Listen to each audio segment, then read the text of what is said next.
Very good morning साथियों। Class 9th में हमारा सेकंड चैप्टर चल रहा है it is matter around us pure, जिसमें आज का हमारा टॉपिक है how can we separate a mixture of two miscible liquids, यानी कि दो घुलनशील द्रवों के मिश्रण को हम कैसे पृथक कर सकते हैं। तो देखो, let's try to separate acetone and water from their mixture. Take a mixture in distillation flask, fit it with a thermometer, arrange the apparatus as shown as figure 2.9 and heat the mixture slowly, keeping a clock watch at the thermometer. The acetone vaporizes, condenses in the condenser and can be collected from the condenser outlet. Water is left behind the distillation flask. देखो, I am acetone मतलब एसीटेन और जल के उनके मिश्रण को पृथक करने का प्रयास करेंगे। इसमें अपन किसको करेंगे? एसीटोन और जल को। एसीटेन एक केमिकल है और जल आप सबको पता है। मिश्रण को आसवन फ्लास्क में ले, फ्लास्क है उसको बोलते हैं आसवन फ्लास्क, ठीक है, ये वाला।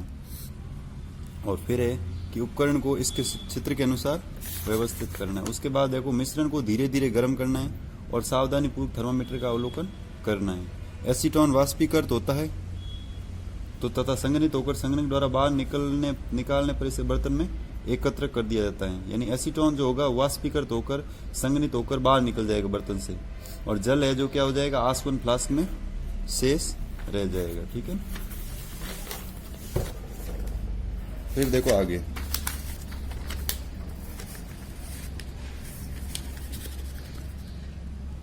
आगे हैं आपके नाउ आंसर। आंसर क्या है? What do you observe? You start heating the mixer. At what temperature does not thermometer reading become constant for some time?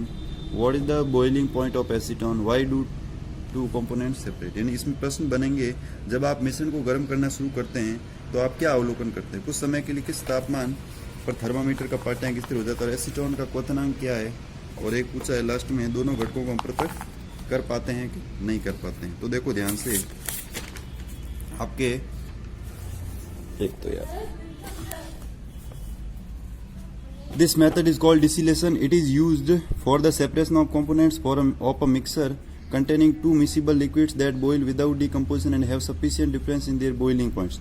To separate a mixture of two or more miscible liquids for which the difference is boiling point in less than 25 K, fractional distillation process is used. For example, for the separation of different gases from air, different fractions from petroleum products, etc.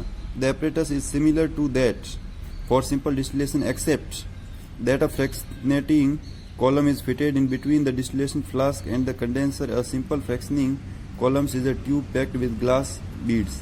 The beads provide surface for the vapors to cool and condense repeatedly as shown figure 2.10. Figure 2.10 देखो आपके सामने ये fractional distillation का, ये भी इसमें वापस repeat करना है बार बार। फिर देखो, ये मैं पूरा ही बता देता हूँ। फिर इसका देखो, अब इसका होगा कि जो स्याही हमने यानी इस विधि को आसवन कहते हैं। क्या कहते हैं? आसवन डिस्टिलेशन।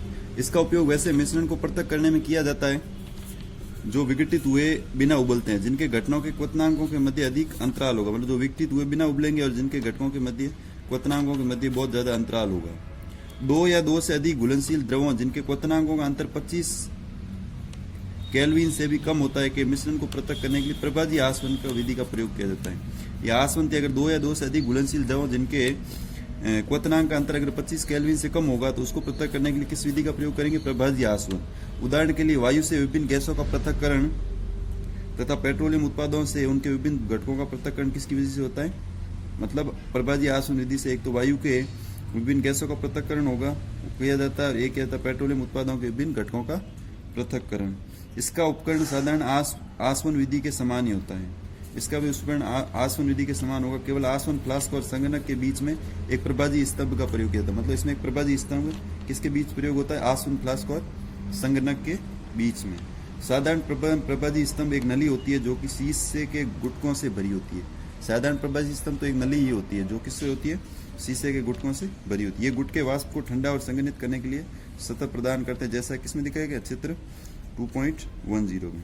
इसको देखो ध्यान से, इसमें जैसे एक क्लैंप लगा हुआ है, फ्रैक्शनल कॉलम है।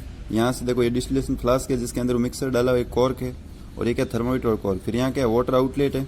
ये देखो प्योर लिक्विड कंपोनेंट और ये कोल्ड वाटर कंडेंसेशन, ठीक है। तो देखो सिंपल फ्रैक्शनिंग, इसमें क्या है, देखो 20 फ्रैक्शनल डिस्टिलेशन प्रोसेस, इसमें क्या है, except that a fractional column is fitted between the distillation flask and condenser. ये दोनों चीज के बीच में, इसमें अंतर क्या है, देखो ध्यान से वापस उस ड्राइंग की तरफ चलते हैं। इसमें देखो एक ये था, इसमें क्या था, और एक इसमें देखो, दोनों में, इसमें जाओ आप, इसमें क्या थर्मोमीटर है, क्लैंप है, डिस्टिलेशन वाटर है, मिक्सर है, एसीटोन और कोल्ड वाटर, और क्लैंप है, वाटर आउटलेट है, वाटर कंडेंसर, एसीटोन डाला हुआ है, ठीक है। और इसमें देखो वाटर आउटलेट है, वाटर कंडेंसर, कॉर्क है, कोल्ड वाटर है, और थर्मोमीटर है, और कॉर्क, इसमें कॉर्क लगाया हुआ और इसमें कॉर्क अलग टाइप का लगाया हुआ, ठीक है।